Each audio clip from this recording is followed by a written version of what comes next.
얼마 전 이 부부 상담에 관한 방송에서 이 젊은 부부의 이야기를 듣게 됐습니다. 결혼 2년 차인데 먼저 남편이 이런 말을 했습니다. 저는 아내를 사랑해요. 정말 사랑합니다.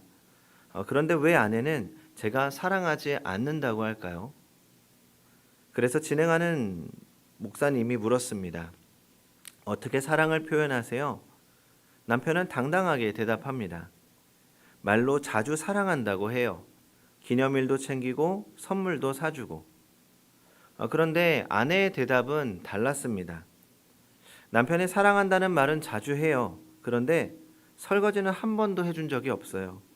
아이가 아플 때도 저 혼자 병원에 가고요. 퇴근하면 소파에 누워서 핸드폰만 보고. 이게 사랑이 맞나요? 이 이야기를 들으면서 순간 깨달았습니다. 우리가 생각하는 사랑과 실제 사랑이 얼마나 다른지 말입니다. 그리고 문득 이런 생각도 들었습니다. 혹시 우리의 신앙도 그런 건 아닐까? 성도 여러분, 우리는 하나님을 사랑한다고 고백합니다. 찬양할 때, 기도할 때, 예배를 드릴 때, 주님 사랑합니다. 주님만 사랑합니다. 그런데 우리는 정말 하나님을 사랑하고 있는 걸까요? 아니면 그 남편처럼 우리가 생각하는 방식으로만 사랑하고 있는 것은 아닐까요? 오늘 이 질문을 함께 고민해 보려고 합니다. 하나님을 사랑한다는 것은 무엇인가? 우리는 사랑을 감정으로만 이해하는 시대에 살고 있습니다. 드라마나 영화를 보면 사랑은 늘 설렘으로 시작되고 감동으로 표현되고 감정이 식으면 사랑도 끝이 납니다. 더 이상 사랑하지 않아 라는 말이 관계의 종료를 의미하는 것이죠. 방송에 나오는 여러 가지 연애 프로그램들도 이런 트렌드를 반영합니다.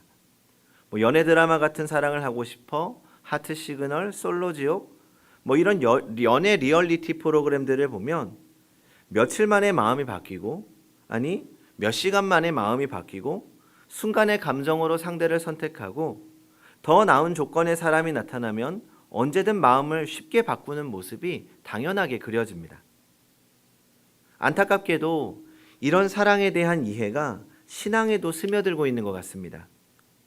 기도할 때 감동이 없으면 은혜가 없다고 말하고 찬양할 때 눈물이 나지 않으면 하나님을 제대로 사랑하지 못한다고 자책합니다.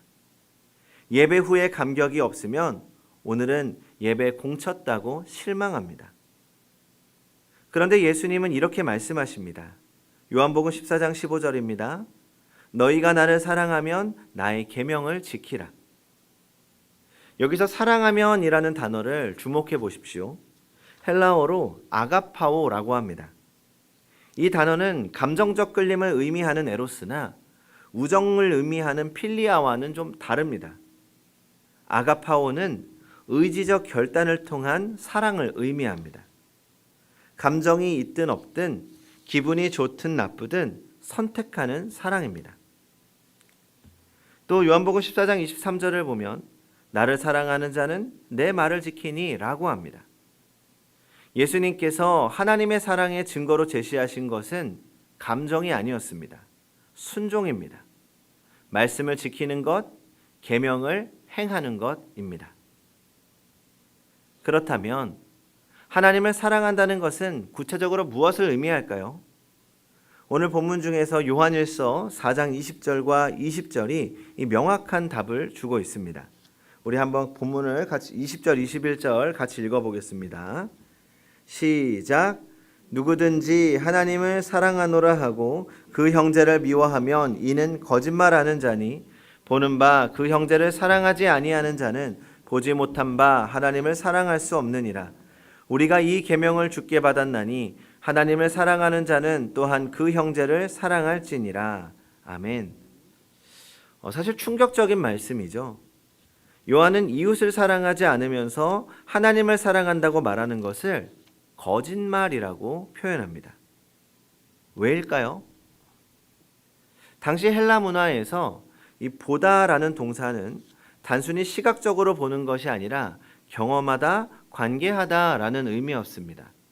즉 보는 바 그 형제를 사랑하지 아니하는 자는 보지 못하는 바 하나님을 사랑할 수 없다라는 건 구체적으로 경험할 수 있는 이웃과의 관계에서 사랑을 실천하지 못하는 사람이 어떻게 직접 경험할 수 없는 하나님과의 관계에서 사랑을 실천할 수 있겠냐라는 겁니다. 그러니까 이건 마치 수영을 배우는 것과 같습니다. 수영장에서 수영을 못하는 사람이 바다에서 수영을 할 수 있다고 말한다면 누가 믿겠습니까? 보이는 형제와의 관계에서 사랑을 연습하지 못하는 사람이 보이지 않는 하나님과의 관계에서 사랑을 실천한다는 것은 불가능한 일입니다. 그리고 마태복음 22장 37절부터 40절을 한번 찾아서 같이 보겠습니다. 마태복음 22장 37절에서 40절입니다. 같이 한번 읽어보겠습니다. 시작. 예수께서 이르시되 내 마음을 다하고 목숨을 다하고 뜻을 다하여 주 너의 하나님을 사랑하라 하셨으니 이것이 크고 첫째 되는 계명이요 둘째도 그와 같으니 내 이웃을 내 자신과 같이 사랑하라 하셨으니 이 두 계명이 온 율법과 선지자의 강령이니라. 아멘. 그러니까 여기서 예수님은 하나님 사랑과 이웃 사랑을 분리할 수 없는 하나로 묶으셨습니다. 그러니까 둘째도 그와 같으니 라는 표현은 단순하게 두 번째도 중요하다라는 뜻이 아닙니다. 그러니까 헬라어 호모아이는 이 본질적으로 같다, 동일한 성격을 갖는다라는 의미입니다. 즉 하나님 사랑과 이웃 사랑은 하나의 사랑이 두 방향으로 표현되는 겁니다.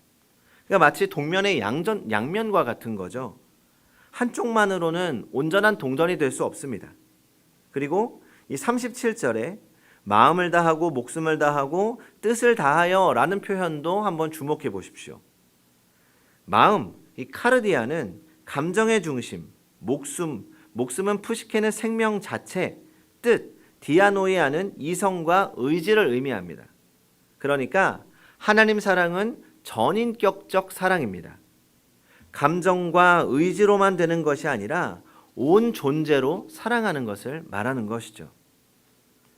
제가 성도님들이나 우리 청년들과 대화를 하다 보면 공통적으로 저에게 이렇게 고백하는 분들이 있습니다. 목사님, 저는 주일에는 정말 거룩한 사람이 되고 싶습니다. 찬양할 때 눈물도 나고 기도할 때 은혜도 받고요.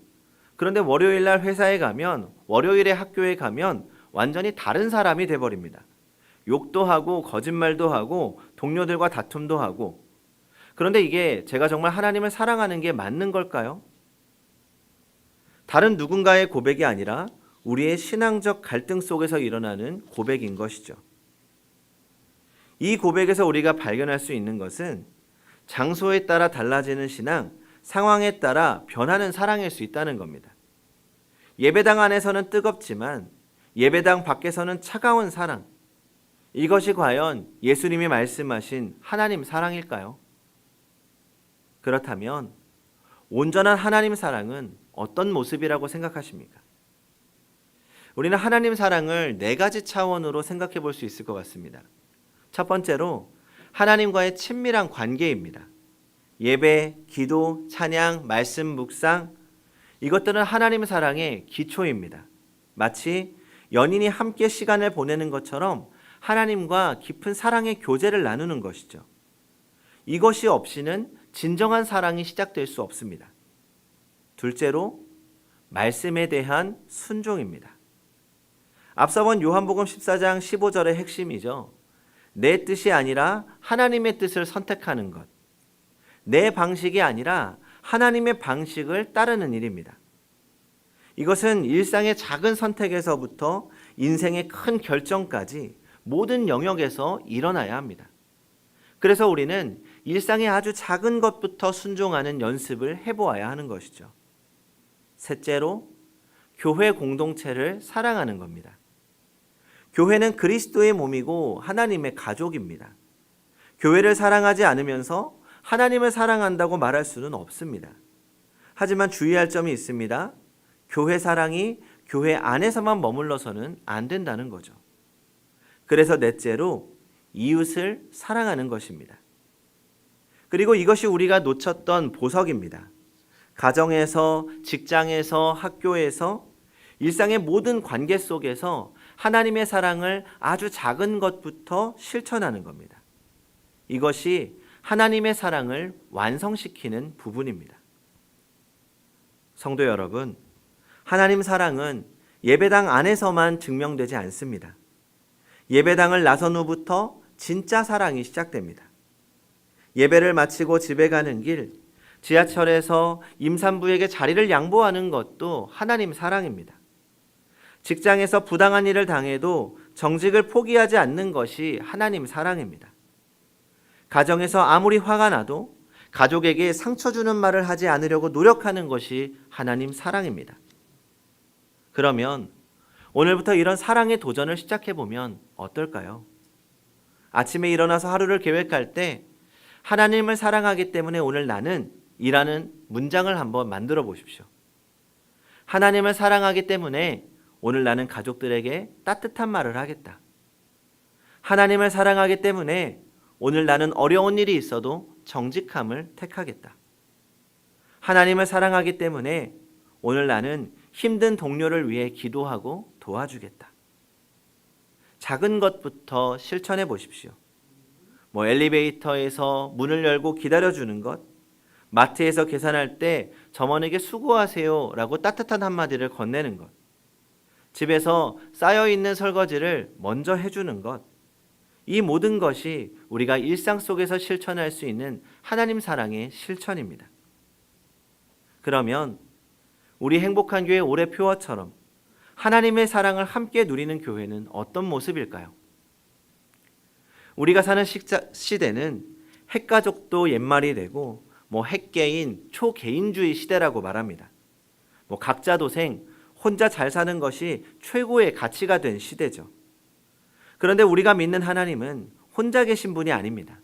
삼위일체 하나님이십니다. 성부, 성자, 성령 하나님은 서로 안에 거하시며 서로를 향해 사랑을 흘려보내시고 그 사랑 안에서 완전한 하나를 이루십니다. 그러니까 좀 어려운 신학 용어로는 페리코레시스, 상호 내재, 상호 통제라고 합니다.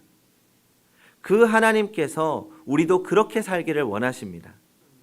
하나님의 사랑은 혼자 경험하고 끝나는 감정이 아닙니다. 함께 모일 때 더 깊어지고 이웃에게 흘려보낼 때 더욱 온전히 드러나는 사랑입니다. 하나님의 사랑을 함께 누리는 교회는 이런 모습 아닐까요? 누군가 기도 제목을 나누면 그것이 나의 기도 제목이 됩니다. 누군가 아파하면 내 몸이 아픈 것처럼 함께 아파하고 함께 눈물 흘립니다. 누군가 기뻐하면 내 일처럼 함께 기뻐하는 것, 이것이 함께 누림입니다. 그리고 그 사랑이 교회 안에만 머물지 않습니다. 우리가 받은 사랑을 들고 이웃에게로 나아갑니다. 외로운 이웃을 찾아가고 아픈 이웃을 돌보고 소외된 이웃과 함께 밥을 먹습니다. 그럴 때 놀라운 일이 일어납니다. 우리가 하나님의 사랑을 나눠줄수록 우리 안에 있는 하나님의 사랑이 더 깊어지는 것이죠. 마치 샘물과 같습니다. 흘려보낼수록 더 깊은 곳에서 새로운 물이 솟아나옵니다. 그러면 사람들이 우리 교회를 보고 이렇게 말하게 될 겁니다. 저 사람들이 믿는 하나님은 정말 하나님의 사랑의 하나님이시구나. 저 사람들은 서로를 정말 사랑하는구나. 나도 그런 사랑을 받고 싶다. 나도 그런 사랑의 공동체를 경험해보고 싶다. 라고 생각하게 될 것입니다. 성도 여러분, 하나님을 사랑한다는 것은 기분 좋은 감정에 머무는 것이 아닙니다. 그것은 매일의 선택을 통해, 일상의 실천을 통해, 이웃과의 관계를 통해 드러나는 삶의 방향입니다. 그리고 그렇게 살아갈 때 우리는 더 깊은 은혜를 경험하게 될 것입니다. 하나님의 사랑이 우리 안에서, 우리를 통해서 우리 안에서 온전히 이루어지는 것을 보게 됩니다. 오늘 우리의 입술이 아니라 삶으로 하나님을 사랑하게 되기를 바랍니다. 그리고 그 사랑을 교회 공동체 안에서 함께 누리고 더 나아가 이웃과 함께 나누게 되기를 소망합니다. 그럴 때 모든 이들이 함께 할 수 있는 하나님의 사랑을 함께 누리는 우리 모두가 되기를 소망합니다. 기도하겠습니다.